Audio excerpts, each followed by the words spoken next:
Hello everyone, and this is me just really wanting to share a map update for the Chaosium 1890 London by Gaslight. My patrons are very special to me.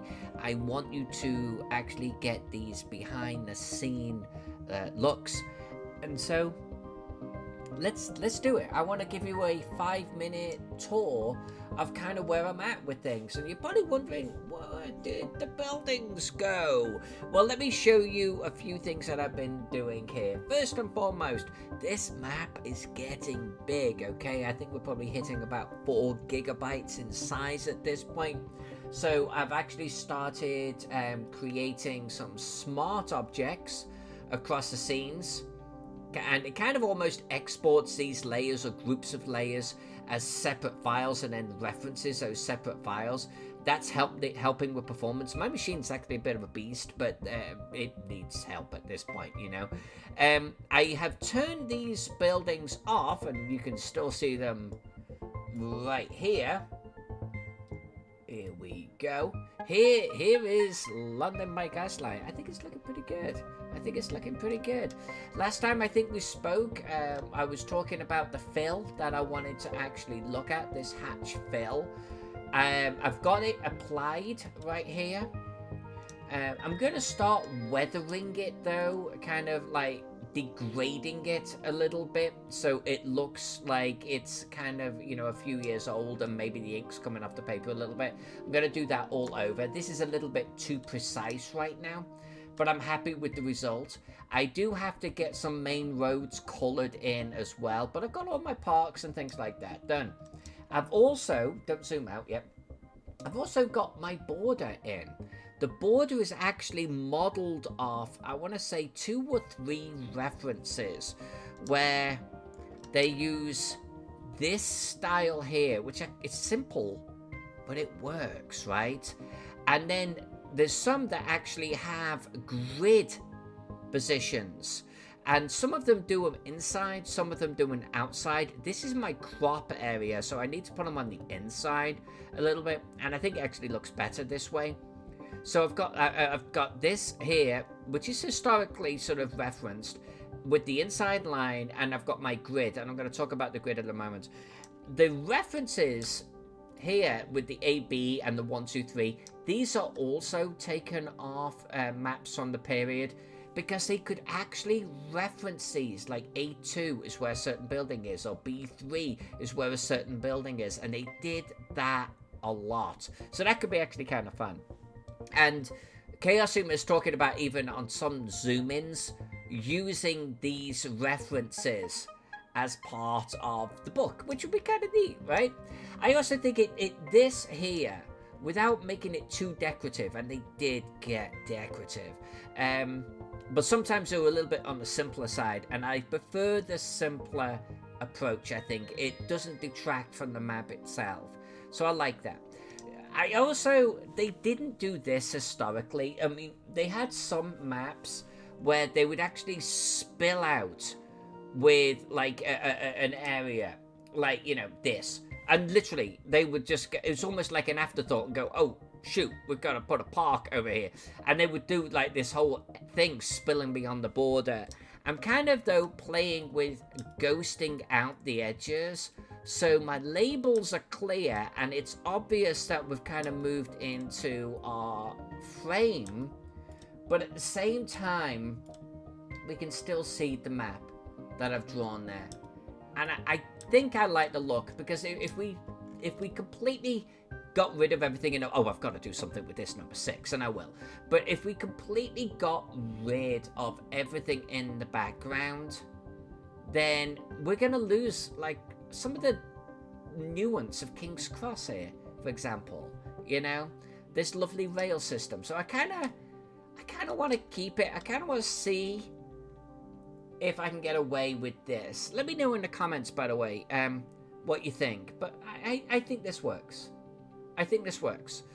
Then the other thing is, I want to then start working on the key and the title.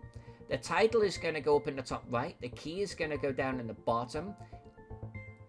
I'm sitting here now thinking, do I want to switch them? I don't think I do.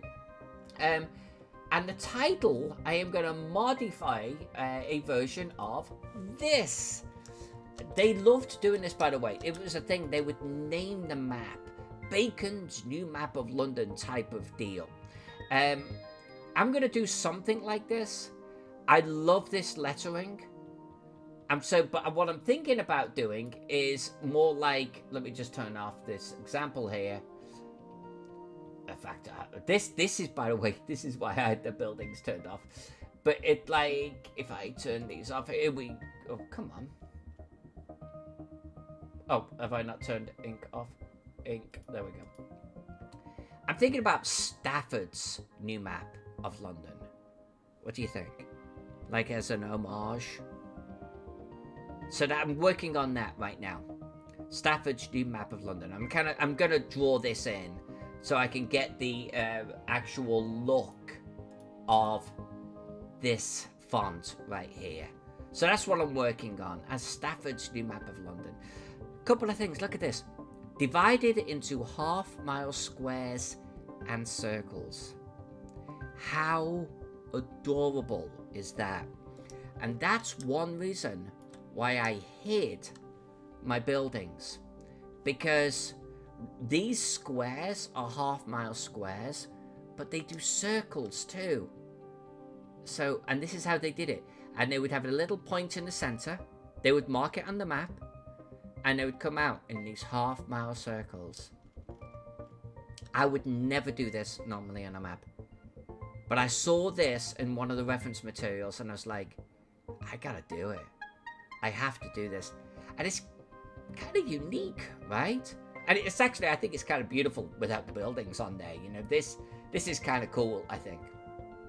But yeah, half-mile squares and circles. And then I'll probably do a little bit like this here. I'll do the squares and gardens, cemeteries, rails and stations. I'm going to copy these. I'm probably not going to do tramways and omnibus routes. Probably not. I don't think so. But you know me, I'm a little bit of a nutter. I might. Public buildings, churches, theatres, maybe. Boarding schools, county courts and police courts. I'm probably going to do this type of thing, and I'm going to use this type of font and even this type of layout. You know, it's not a layout that you would see in this day and age. I am not going to do boundaries, postal districts, parish boroughs, and school board districts. I'm not going to do that. But I am going to do this scale bar then down at the bottom as well, which is obviously the same size as one of these squares. So this is what I'm going to have in the top right corner. It kind of floats about here. And then here, I'm going to actually put the key. These are the things I'm working on right now. These are the next big things. But what do you think? What do you think of this? I think it's really beginning to take shape. By the way, those little dots, every single one of those is a POI that I basically have to number and ensure is in the actual key down at the bottom there. We are going to have to break away from the actual reference materials to do these, because reference materials will just put like a number on the map and you can't read it. Well, in fact, actually, honestly, reference materials would just reference these actual grid patterns, and I'd go Buckingham Palace is in F5, and that would be it. Just F5, and you got to figure out where the hell it's at in this square. I don't think Chaosium is going to allow me to do that. I think we need to be a little bit more precise. So I'm almost certainly going to have to actually put numbers on with a colored background or something. A little bit like I've been doing here. You can see there's actually a little, I've got this paper background behind this, so the ink does not obscure the E. So I'm going to have to do something like that with all of these POIs, and there's a lot of them. But we'll deal with that another day. This is the map that we've got right now. And I think she's looking pretty. I think she's looking real pretty. Let me know what you think in the comments down below. I really have enjoyed being able to share the progress on this with you. And I want to thank Chaosium for allowing me to do so, because I think it just brings us all along for this great ride together. So with that said, love you all. Thank you so much for your support. It really means everything to me. And I will see you on the flip side.